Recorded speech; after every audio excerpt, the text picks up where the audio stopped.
नमस्कार मित्रों, हिंदी साहित्यशाला के यूट्यूब चैनल पर एक बार फिर से स्वागत है।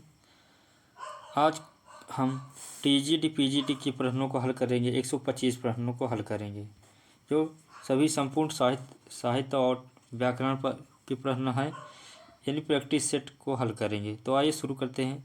आज का पहला प्रश्न क्या है? तो पहला प्रश्न है कि सुमित्रानंदन पंत की सुप्रसिद्ध कविता परिवर्तन, इनकी सुप्रसिद्ध कविता जो परिवर्तन है उसके किस काव्य संकलन में सर्वप्रथम प्रकाशित हुआ था? तो किस काव्य संकलन में प्रकाशित हुआ था? गुंजन में, ग्राम्या में, या पल्लव में, या युगांत में? तो किस में हुआ था बताना है।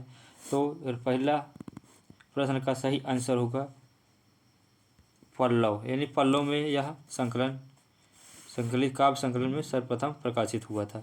दूसरा प्रश्न है कामायनी की श्रद्धा का प्रतीक, यानी कामायनी में जो श्रद्धा है उसका किसका प्रतीक है बताना है। तो यह हृदय का प्रतीक है, यानी कामायनी में जो श्रद्धा है वह हृदय का प्रतीक है और मन जो है मन का प्रतीक है। तो इसका राइट आंसर होगा तीसरा। तीसरा प्रश्न है कि अनामदास का पोथा शीर्षक उपन्यास के लेखक कौन है? तो अनामदास का पोथा शीर्षक उपन्यास के लेखक कौन है बताना है। तो इसका राइट आंसर होगा हजारी प्रसाद द्विवेदी। राइट आंसर 4 होगा। चौथा प्रश्न है निम्नलिखित में से कौन सा उपन्यासकार एक आंचलिक उपन्यासकार है? तो आंचलिक उपन्यासकार के रूप में किसे माना जाता है? फणीश्वरनाथ रेणु को भी माना जाता है और राही मासूम रजा जी को माना जाता है। राइट आंसर यहाँ पर 3 होगा। पांचवा नंबर प्रश्न है सर कटी लाश उपन्यास के लेखक कौन है? तो सर कटी लाश उपन्यास के लेखक गोपाल राम गाहमरी जी हैं। राइट आंसर 2 होगा। छठा नंबर प्रश्न है मेरे राम का मुकुट भीग रहा है निबंध संग्रह के लेखक का नाम बताइए। तो यह निबंध संग्रह किसका है? तो यह विद्यानिवास मिश्र जी का। राइट आंसर 2 होगा। और 7 नंबर प्रश्न है अपराजिता के लेखक कौन है? तो अपराजिता रचना किसकी है बताना है। तो यह इस अंचल जी की यह रचना है। 8 नंबर प्रश्न है कि जब उपमेय में उपमान की संभावना प्रकट की जाए तब होता है। तो उपमेय में उपमान की संभावना जहाँ पर प्रकट हो जाती है वहाँ पर उत्प्रेक्षा अलंकार हो जाता है। और 9 नंबर प्रश्न है तरणी के ही संग तरल तरंग में तरणी विरूपी थी हमारी ताल में, इसमें प्रयुक्त अलंकार कौन सा है बताना है। तो 9 नंबर का राइट आंसर होगा इसमें यमक अलंकार है। यहाँ पर एक तरणी संग और तरणी 2 बार हुआ, दोनों का अर्थ अलग अलग है। यहाँ पर यमक अलंकार है। 10 नंबर प्रश्न है निम्नलिखित में से अर्थालंकार कौन सा है? तो अर्थालंकार यानी जिसमें अर्थों के अनुसार उसकी विवेचना की जाए वहाँ पर अर्थालंकार होता है। तो अर्थालंकार इसमें है प्रति वास्तु उपमा अलंकार, यानी उपमा अलंकार अर्थालंकार होता है। और शब्दालंकार अनुप्रास उपरोक्त और यमक अलंकार ये शब्दों पर आधारित होते हैं या शब्दालंकार हैं। 11 नंबर प्रश्न है कि खग कुल सा बोल रहा रेखांकित शब्दों का अलंकार कौन सा है? यानी खग कुल सा बोल रहा है, इसमें कौन सा अलंकार है बताना है। तो 11 नंबर का राइट आंसर होगा 2, इसमें श्लेष अलंकार होगा। 12 नंबर प्रश्न है उदित उदयगिर मंच पर रघुवर बाल पतंग में कौन सा अलंकार है? तो इसमें रूपक अलंकार है। राइट आंसर 2 होगा। 13 नंबर प्रश्न है कि जहाँ उपमेय में उपमा की संभावना की जाए वहाँ पर होता है, तो वहाँ पर उत्प्रेक्षा अलंकार होता है। और 14 नंबर प्रश्न है यदि उपमेय उपमान में बिंब प्रतिबिंब भाव हो तो अलंकार होता है। तो इसमें राइट आंसर होगा 14 नंबर का दूसरा, यानी दृष्टांत अलंकार होता है। 15 नंबर प्रश्न है कि निम्नलिखित काव्यांश में अलंकार है हीरे सा हृदय हमारा कुचला शीर्ष फूल कोमल से ने। तो 15 नंबर का राइट आंसर होगा इसमें चौथा, यानी ए और डी दोनों सही है, यानी इसमें अनुप्रास अलंकार भी है और उपमा भी अलंकार है। 16 नंबर प्रश्न है कि शब्दार्थों सहित काव्यम किसका कथन है बताना है। तो यह आचार्य भामा जी का कथन है शब्दार्थों सहितम काव्यम। 17 नंबर प्रश्न है कि मैं अमानिशा उगलता गगन घन अंधकार में कौन सा अलंकार है बताना है। तो 17 नंबर राइट आंसर इसमें मानवीय अलंकार है। 18 नंबर प्रश्न है कि राजभाषा आयोग के प्रथम अध्यक्ष कौन थे बताना है। तो राजभाषा आयोग के प्रथम अध्यक्ष बाल गंगाधर खेर थे। 19 नंबर प्रश्न है कि संघ की राजभाषा हिंदी और लिपि देवनागरी होगी, यह संविधान के किस अनुच्छेद में वर्णित है। तो 19 नंबर का राइट आंसर होगा अनुच्छेद 343। अनुच्छेद 343 से 351 तक भाषाओं के बारे में उद्घोषित है संविधान के अंतर्गत 8वीं अनुसूची में। और 20 नंबर का प्रश्न है कि भाषा के संबंध में असत्य कथन कौन सा है बताना है। तो इसमें कौन सा कथन असत्य बताना। भाषा सामाजिक संपत्ति, भाषा परिवर्तनशील है, भाषा अनुकरण सदिश है, भाषा पैतृक संपत्ति, यह गलत है। राइट आंसर 4 होगा। 21 नंबर प्रश्न है कि मगही किस भाषा उपभाषा की बोली है। तो मगही किस भाषा की उपबोली है बताना है। 21 नंबर का राइट आंसर होगा यह बिहारी की उपबोली है। और 22 नंबर प्रश्न में भोजपुरी बोली की उत्पत्ति हुई थी। तो भोजपुरी बोली की उत्पत्ति यानी 22 नंबर का राइट आंसर 2 होगा, यानी मागधी अपभ्रंश से हुई है।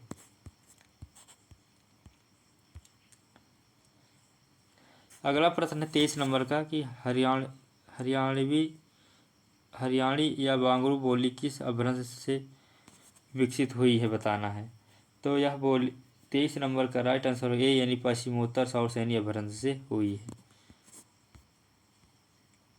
24 नंबर प्रश्न है खड़ी बोली हिंदी खड़ी बोली किस अपभ्रंश से विकसित हुई है। तो यह सौरसैनी अपभ्रंश से हुई है। राइट आंसर इसका 3 होगा। 24 नंबर का राइट आंसर 3 होगा। 25 नंबर प्रश्न है हिंदी का पाणिनि किसको कहा जाता है बताना है। तो हिंदी का पाणिनि यानी 25 नंबर का राइट आंसर कामता प्रसाद गुर्जर जी को हिंदी का पाणिनि कहा जाता है। इनका व्याकरण ग्रंथ हिंदी में लिखा गया था। 26 नंबर प्रश्न है ओ और औ किस प्रकार के वर्ण है बताना है। तो यह उच्चारण स्थान के आधार पर ओ औ यह कंठोष वर्ण है। राइट आंसर 4 होगा। और 27 नंबर प्रश्न कौरवी किस बोली को कहते हैं। तो कौरवी खड़ी बोली को कहा जाता है। इसका खड़ी बोली का दूसरा नाम कौरवी है। राइट आंसर 27 नंबर का 2 होगा। 28 नंबर प्रश्न है कि किसी सीमित क्षेत्र में बोली जाने वाली स्थानीय भाषा को क्या कहा जाता है। तो इसका राइट आंसर होगा इसे बोली कहा जाता है। राइट आंसर 3 होगा। 29 नंबर प्रश्न है इनमें से कौन सी बोली पश्चिमी हिंदी के अंतर्गत नहीं आती। पश्चिमी हिंदी के अंतर्गत कौन सी बोली नहीं आती बताना है। तो इस 29 नंबर का राइट आंसर होगा 4 यानी अवधी यह पूर्वी हिंदी के अंतर्गत आती है। खड़ी बोली खड़ी बोली ब्रजभाषा और कन्नौजी सभी पश्चिमी हिंदी के अंतर्गत आते हैं।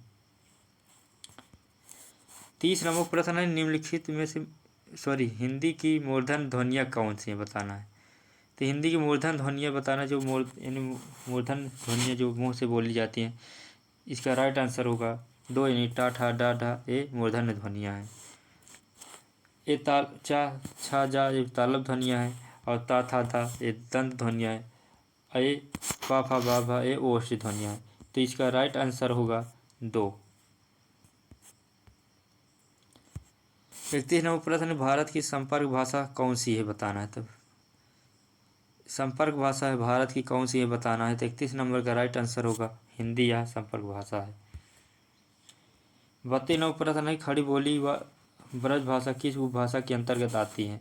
तो यह पश्चिमी हिंदी के अंतर्गत आती है। राइट आंसर 3 होगा। 33 नंबर प्रश्न है कि वैज्ञानिक शैली का तात्पर्य किस शैली से हुआ है। तो इसका राइट आंसर होगा वस्तुनिष्ठ शैली से हुआ है। और 34 नंबर प्रश्न है निम्नलिखित में से ओष्ठ ध्वनियाँ नहीं है। तो इसमें ओष्ठ ध्वनियाँ कौन सी नहीं है बताना है। तो 34 नंबर का राइट आंसर ए यानी यह ओष्ठ ध्वनियाँ नहीं है, यह तालव्य ध्वनियाँ हैं। 35 नंबर प्रश्न इनमें से कौन सी बोली राजस्थानी के संबंध में नहीं है। कौन सी बोली राजस्थान के अंतर्गत नहीं आती। तो मगही यह भोजपुरी के अंतर्गत आती है, यह राजस्थानी के अंतर्गत नहीं है। जयपुरी, मारवाड़ी, मेवाती और मारवाड़ी, ये सभी जय राजस्थानी के अंतर्गत आती हैं। 36 नंबर प्रश्न है, लाश किस भाषा का शब्द है बताना है। तो लाश किस भाषा का शब्द है बताना है। 36 नंबर का राइट आंसर होगा यह 4 पुर्तगाली के अंतर्गत आता है। 37 नंबर प्रश्न में कर्म कारण के लिए प्रयुक्त होने वाला चिन्ह क्या होता है। कर्म को यानी कर्ता ने कर्म को कारण से के द्वारा, यानी कर्म को राइट आंसर 4 होगा। 37 नंबर का राइट आंसर 4 होगा। 38 नंबर प्रश्न है, तोता डाल पर बैठा है, इस वाक्य में कौन सा कारक है बताना है। तो मैं पै पर किस पे जिस कारक चिन्ह में आता है, जिस कारक में आता है तो वही कारक होगा। तो 38 नंबर का राइट आंसर 3 होगा, यानी अधिकरण का कारक चिन्ह है मैं पै पर, जिसमें पर आया है। 39 नंबर प्रश्न है कि वह कार मेरी है, इस वाक्य में कौन सा कारक है बताना है। तो इसका राइट आंसर होगा संबंध कारक है। कौन सा कारक है, वह संबंध है, बता रहा है कि वह कार मेरी है। 40 नंबर प्रश्न है, उसने उसे छल से पराजित किया, मैं छल से में कौन सा कारक है बताना है। तो 40 नंबर का राइट आंसर होगा सी 2, यानी करण से के द्वारा, यानी करण से छल से राइट आंसर 2 होगा। 41 नंबर प्रश्न है, कारक के भेद होते हैं, कितने कारक होते हैं। तो 41 नंबर का राइट आंसर होगा 4, यानी 8 भेद होते हैं। 42 नंबर प्रश्न है, संज्ञाओं के साथ आने वाली विभक्तियों को क्या कहा जाता है बताना है। तो संज्ञाओं के साथ आने वाली विभक्तियों को विशिष्ट कहा जाता है। 42 नंबर का राइट आंसर 2 होगा। और 43 नंबर प्रश्न, निम्नलिखित में से कौन सा शब्द स्त्रीलिंग नहीं है। तो स्त्रीलिंग कौन सा शब्द नहीं है बताना है। तो यह दिन, यह पुल्लिंग है, स्त्रीलिंग नहीं है। 44 नंबर प्रश्न है कि ऋषि का स्त्रीलिंग क्या होगा बताना है। तो ऋषि का स्त्रीलिंग होगा ऋषिका, यानी 3 सही होगा। अगला प्रश्न 45 नंबर का, निम्नलिखित में से कौन सा शब्द पुल्लिंग है बताना है। तो कौन सा शब्द पुल्लिंग है बताना है। तो इसमें व्यय, यह एक पुल्लिंग शब्द है। नहर, लहर और आय सब स्त्रीलिंग है। 46 नंबर प्रश्न है, निम्नलिखित में से कौन सा शब्द स्त्रीलिंग नहीं है बताना है। तो 46 नंबर का राइट आंसर होगा 4, यानी यह स्त्रीलिंग नहीं है, निराला। 47 नंबर प्रश्न है, निम्नलिखित शब्दों में से स्त्रीलिंग शब्द है बताना है। तो स्त्रीलिंग शब्द इसमें टकसाल, यह एक स्त्रीलिंग शब्द है। 47 नंबर का राइट आंसर होगा ए। 48 नंबर प्रश्न है कि निम्नलिखित शब्दों में से एक स्त्रीलिंग शब्द है। तो डोर, यह एक स्त्रीलिंग है। रस्सा, धागा, सूत एक पुल्लिंग शब्द है। 49 नंबर प्रश्न है, निम्नलिखित शब्दों में से एक पुल्लिंग है। तो इसका राइट आंसर होगा दही, यह दही पुल्लिंग शब्द है। 50 नंबर प्रश्न है, विद्यार्थी आ रहे हैं, वाक्य में साधु का वाचन निर्धारित कीजिए। तो 50 नंबर का राइट आंसर 2 होगा, यानी बहुवचन है। और 51 नंबर प्रश्न है, निम्नलिखित शब्दों में से एक वचन है। तो एक वचन इसमें तेल है, राइट आंसर 4 होगा। और 52 नंबर प्रश्न है, साधु आ रहे हैं, वाक्य में साधु सब का वचन निर्धारित कीजिए। तो 52 नंबर का राइट आंसर होगा 2, यानी बहुवचन है।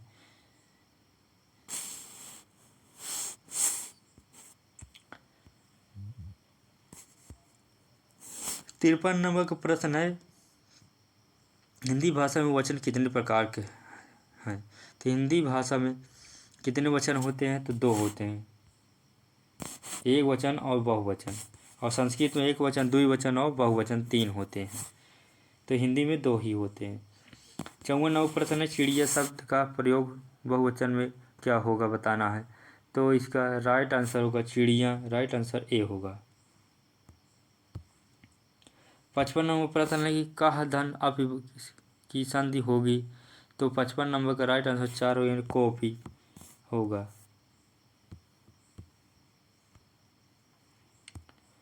56 नंबर प्रश्न, विद्यालय का सही संधि विच्छेद कीजिए। तो विद्याधन आलय बराबर विद्यालय होगा। 56 नंबर का राइट आंसर ए होगा।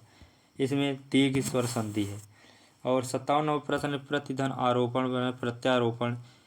तो इस प्रत्यारोपण इसका राइट आंसर क्या होगा? तो 57 नंबर का राइट आंसर होगा 3। क्या होगा? 57 नंबर का राइट आंसर 3 होगा, यानी प्रत्यारोपण। इसमें यण संधि है। 58 नंबर प्रश्न है दैत्य प्लस आरी बराबर दैत्यारी एक उदाहरण है, किस संधि का उदाहरण है? तो 58 नंबर का राइट आंसर होगा या स्वर संधि का उदाहरण है। इसमें कौन सी स्वर संधि है दैत्यारी में? तो इसमें दीर्घ स्वर संधि है। और 59 नंबर प्रश्न है उद्योग का संधि विच्छेद बताइए। तो उत धन योग, तो इसका राइट आंसर ए होगा।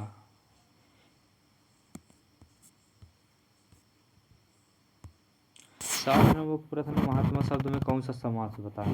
महात्मा यानी महान है जो आत्मा, यानी 60 नंबर का राइट आंसर होगा कर्मधारय। विशेषण की विशेषता जहाँ बताई जाए वहाँ पर कर्मधारय समास होता है।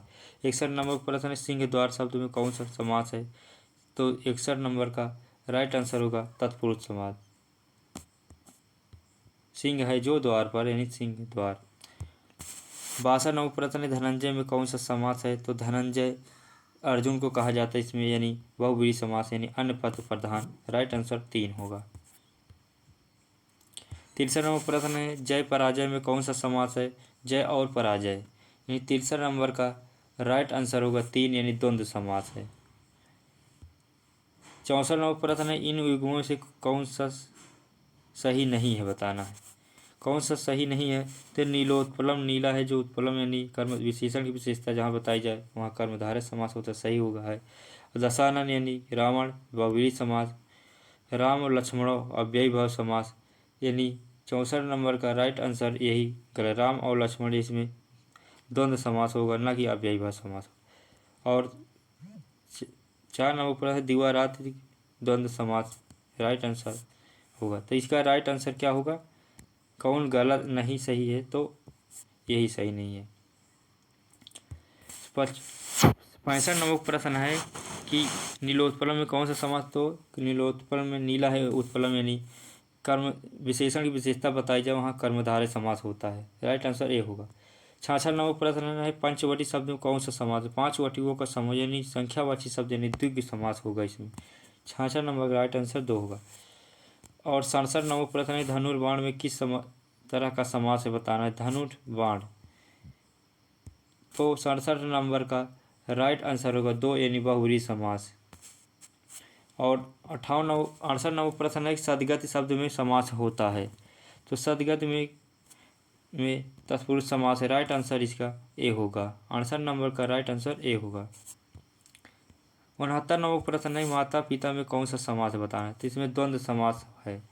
इसमें जहाँ पर योजक चिन्ह हो वहाँ पर द्वंद्व समास होता है, यानी द्वंद्व समास का दोनों पद प्रधान होता है।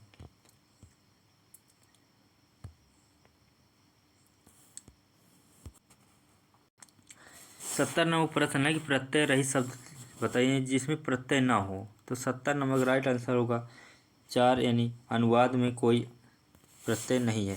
वैज्ञानिक में इक प्रत्यय लगा है। मर्मज्ञ में मर्मधन अज्ञ प्रत्यय है। कृपालु में आलू प्रत्यय लगा है। तो किसमें प्रत्यय नहीं है बताना है। तो चौथा राइट आंसर 4 होगा। 71 नंबर प्रश्न निम्नलिखित में से किस शब्द में रूप साधक प्रत्यय है बताना है। तो 71 नंबर का राइट आंसर होगा 2, यानी लड़के में रूप साधक प्रत्यय है। 72 नंबर प्रश्न है अतियु शब्द में निम्नलिखित में कौन सा उपसर्ग है बताना है। अति धन यु बराबर अतियु, तो इसमें 72 नंबर का राइट आंसर होगा 4, यानी इसमें अति उपसर्ग है। 73 नंबर प्रश्न है लौकिक शब्द में प्रत्यय है। लौकिक में प्रत्यय, तो इसमें इक प्रत्यय है, राइट आंसर 4 होगा। 74 नंबर प्रश्न है कि उच्चारण शब्द में उपसर्ग है। तो उत धन चारण, यानी तीसरा राइट आंसर सी होगा। 74 नंबर का राइट आंसर 3 होगा। 75 नंबर प्रश्न में अनंग शब्द में कौन सा उपसर्ग है। तो उपसर्ग बताना है। तो अन धन अंग बराबर अनंग, यानी 75 नंबर का राइट आंसर 2 होगा। 76 नंबर प्रश्न है निम्नलिखित शब्दों में से एक में उपसर्ग का प्रयोग हुआ है बताना है। तो 76 नंबर का राइट आंसर होगा 3, यानी इसमें उपसर्ग किसमें नहीं है, का प्रयोग हुआ है तो नी ढाल में, इसमें नी ढाल यानी नी उपसर्ग लगा है। 77 नंबर प्रश्न, प्रमाणिक शब्द के मूल शब्द और प्रत्यय का सही अलगाव है। तो 77 नंबर का राइट आंसर 2 होगा, यानी प्रमाणधन एक बराबर प्रमाणिक। और 78 नंबर प्रश्न, निम्नलिखित में से वर्तनी की दृष्टि से शुद्ध शब्द का चयन कीजिए।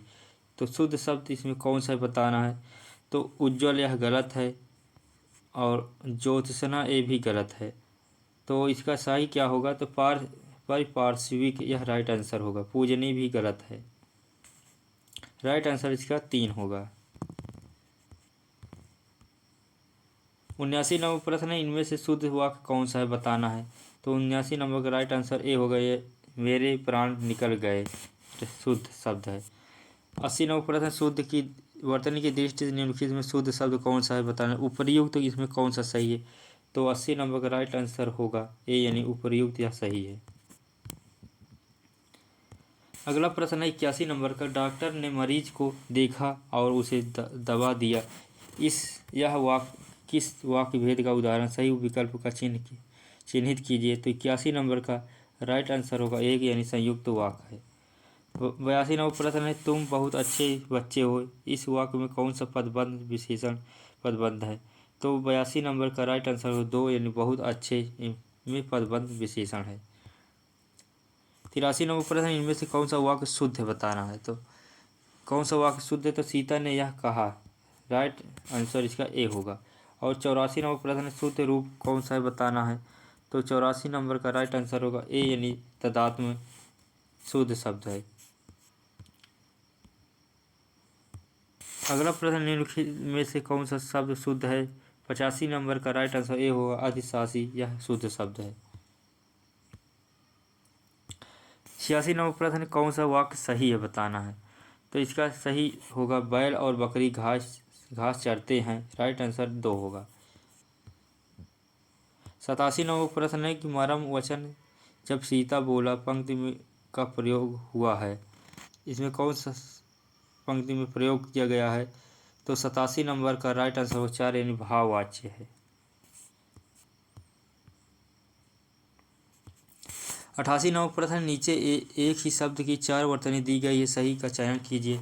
तो इसका राइट आंसर होगा 36, राइट आंसर 4 होगा। और 89 नंबर प्रश्न है, उन्नतम मना शब्द का सही अर्थ होगा। तो उन्नतम मना शब्द का सही अर्थ क्या होगा। 89 नंबर का राइट आंसर होगा उच्च भाव और विचारों से युक्त, यानी 4 सही होगा। 90 नंबर प्रश्न है, इनमें से एक शब्द की वर्तनी अशुद्ध है, वह कौन सी है बताना है। तो कौन सी वर्तनी अशुद्ध है। तो द्वारिका यह अशुद्ध शब्द है। अहल्या सही है। आर्द्र और प्रवज्र सही है। 91 नंबर प्रश्न है, कच्छा शब्द का शुद्ध उच्चारण बताइए। कच्छा शब्द का शुद्ध उच्चारण क्या होता है बताना है। तो इसका राइट आंसर होगा कक्षा, यानी 3 सही होगा। 92 नंबर प्रश्न है, मोर का पर्यायवाची इनमें से क्या है। तो मोर का पर्यायवाची क्या होता है बताना है। तो कलापी यह मोर का पर्यायवाची है। 93 नंबर प्रश्न है, निम्न में से घोड़ा का पर्यायवाची नहीं है बताना है। तो अश्व, सैंधव, घोटक ये सभी घोड़ा के पर्यायवाची हैं। आयुधान यह घोड़ा का पर्यायवाची नहीं है, राइट आंसर इसका 4 होगा। 94 नंबर का प्रश्न है कि इनमें से बादल का पर्यायवाची नहीं है बताना। तो बादल का पर्यायवाची कौन नहीं है। तो जलद यह बादल का पर्यायवाची नहीं है। जलद ही यह बादल या समुद्र का पर्यायवाची। और 95 नंबर प्रश्न है कि आविर्भाव का विपरार्थक शब्द निम्नलिखित विकल्पों में हटिए। तो आविर्भाव का विपरार्थक शब्द कौन सा होता है। तो इसका राइट आंसर होगा तिरोभाव, 3 सही होगा। 95 नंबर का राइट आंसर 3। 86 नंबर प्रश्न है, बाण के पर्यायवाची के लिए कौन सा विकल्प उचित है बताना है। तो 96 नंबर का राइट आंसर होगा ए, नहीं सर और सिर मुखी यह बाण के पर्यायवाची है। 97 नंबर प्रश्न है, कामदेव का पर्यायवाची शब्द कौन सा है बताना है। तो कामदेव का पर्यायवाची राइट होगा मनोज। और 98 नंबर प्रश्न है, गंगा का एक नाम क्या है। तो गंगा का एक और नाम क्या है बताना है। तो इसका राइट आंसर होगा विष्णुपदी, यानी विष्णु के पास से निकलने वाली को गंगा कहा जाता है।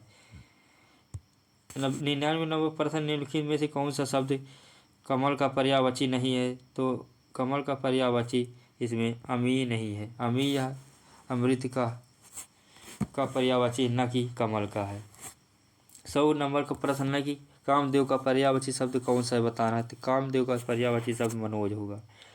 101 नंबर प्रश्न निम्नलिखित में से कौन सा शब्द पताका का पर्यायवाची नहीं है? पताका यानी झंडा, निशान, ध्वज है। प्रस्तर नहीं होगा। तो 101 नंबर का राइट आंसर होगा प्रस्तर, यह नहीं होगा। 102 नंबर प्रश्न है कि इनमें से किस शब्द के पर्यायवाची गलत हैं? तो किस सूर्य के पर्यायवाची दिवस या वासर ये गलत है। राइट आंसर 4 होगा। 3 नंबर प्रश्न है जो पहले कभी ना हुआ हो बताना है। तो जो पहले कभी ना हुआ है एक शब्द में क्या कहा जाता है? तो 103 नंबर का राइट आंसर होगा 2 यानी अभूतपूर्व। 4 नंबर प्रश्न है 104 नंबर प्रश्न निष्फल ना होने वाला कहलाता है। तो निष्फल ना होने वाला कहलाता है अमोद। राइट आंसर 4 होगा। 105 नंबर प्रश्न है पानी में आग लगाना मुहावरे के अर्थ का दिए गए विकल्पों से कौन चयन कीजिए। तो इसका राइट आंसर होगा 2 यानी असंभव कार्य को संभव कर डाला, यानी पानी में आग कभी नहीं लग सकती। राइट आंसर 2 होगा। 106 नंबर प्रश्न है दोपहर का समय के लिए निम्नलिखित शब्दों में से कौन सा उपयुक्त चिन्ह की है? तो इसका राइट आंसर होगा माध्याह्न। दोपहर के समय को माध्याह्न कहा जाता है। 7 नंबर प्रश्न है कि वह स्त्री जिसका पति प्रदेश से आने वाला हो के लिए एक शब्द क्या होगा? तो 107 नंबर का राइट आंसर होगा 4 यानी अगमिष्यति पति का। और 108 नंबर प्रश्न है गति शब्द का सही अर्थ क्या होगा? तो इसका सही अर्थ क्या होगा? 108 नंबर का राइट आंसर होगा प्राचीन आदर्श के अनुसार चलने वाला, उसे गतानुगति कहा जाता है। 9 नंबर प्रश्न है कि आंखें चार होना मुहावरे के अर्थ का दिए गए विकल्पों में से चयन कीजिए। तो 109 नंबर का राइट आंसर होगा प्रेम होना। और 110 नंबर प्रश्न है बरस पड़ना मुहावरे का सही अर्थ क्या होगा? तो इसका राइट आंसर होगा अत्यधिक क्रोधित होना। राइट आंसर 1 होगा। 11 नंबर प्रश्न है कि जूतियों में दाल बांटना मुहावरे का सही अर्थ क्या होगा? तो 111 नंबर का राइट आंसर होगा लड़ाई झगड़ा हो जाना। 112 नंबर का प्रश्न है कि मालती माधव के रचनाकार। मालती माधव की रचना किसकी है बताना है। तो यह भवभूति की है। और 113 नंबर प्रश्न है कि महाकवि कालिदास की किस अलंकार के लिए प्रसिद्ध थे? तो उपमा कालिदासत कहा जाता है, यानी उपमा के लिए कालिदास को प्रसिद्धि थी। 114 नंबर प्रश्न है कि वामा कुलस्या धामा में वामा शब्द का अभिप्राय क्या होता है? तो इसका अभिप्राय होता है विपरीत अचानक करने वाली स्त्री, यानी विपरीत आचरण करने वाली स्त्री। राइट आंसर 2 होगा। 115 नंबर प्रश्न है कि भक्ति काल के किस कवि को जड़िया विशेष से विभूषित किया गया था? तो 115 नंबर का राइट आंसर होगा ए यानी नंददास को जड़िया। तुलसीदास ने कहा था और सब बढ़िया नंददास जड़िया, तो तुलसीदास ने नंददास को जड़िया की विशेषता दी थी। 116 नंबर प्रश्न है कि ध्रुव चरित्र के रचयिता कौन है बताना है। तो ध्रुव चरित्र के रचयिता नरोत्तम दास जी हैं। राइट आंसर 3 होगा। 117 नंबर प्रश्न है कि नारी तुम केवल श्रद्धा पंक्ति किस रचना में है? तो 117 नंबर राइट आंसर कमायनी से यह पंक्ति ली गई है। और 118 नंबर प्रश्न है कि हम कौन थे, क्या हो गए और क्या होंगे, अभी आओ विचारें आज मिलकर ये समस्या भी। उपयुक्त का पंक्ति किस कवि की है? तो 118 नंबर राइट आंसर होगा मथुरा शरण गुप्त जी की है। 119 नंबर प्रश्न है कि परिमल किसकी रचना है बताना है। तो परिमल किसकी रचना है? तो सूर्यकांत त्रिपाठी निराला जी की यह रचना है।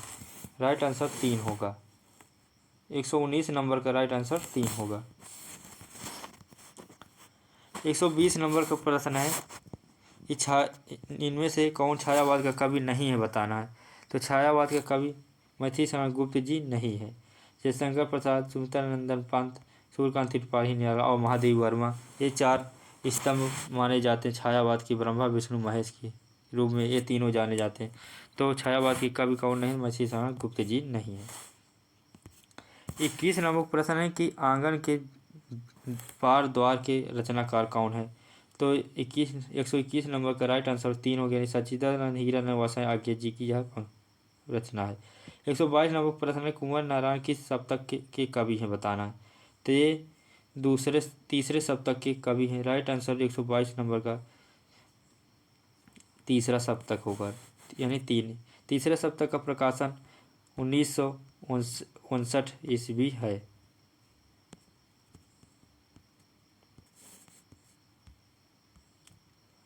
123 नंबर प्रश्न है दूसरा सप्तक किस वर्ष प्रकाशित हुआ था? तो दूसरा सप्तक यानी 1951 में प्रकाशित हुआ था और पहला सप्तक 1943 में प्रकाशित हुआ था और तीसरा 1959 में ईस्वी और चौथा 1979 ईस्वी को प्रकाशित हुआ था। ये थे 4 सप्तक के ईस्वी सन। 24 नंबर प्रश्न 4 सप्तक के संपादक कौन है? तो 4 सप्तक के संपादक आज्ञा जी हैं, जो चारों सप्तकों के संपादक माने जाते हैं।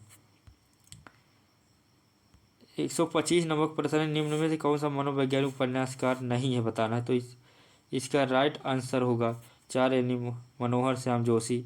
यह उपन्यास मनोवैज्ञानिक उपन्यासकार नहीं है। 13 आज की टीजीटी पीजीटी की प्रणोति को, जिसे हम लोगों ने 125 प्रश्नों को हल कर लिया है। आप लोगों को प्रश्नोत्तरी अच्छी लगी लाइक शेयर सब्सक्राइब जरूर करें और पीडीएफ आप लोग को चाहिए तो हम टेलीग्राम ग्रुप में भेज देंगे। आप लोग टेलीग्राम लिंक पर से जुड़ सकते हैं। तो आइए आज की प्रश्नोत्तरी यहीं पर समाप्त करते हैं। नमस्कार, जय हिंद।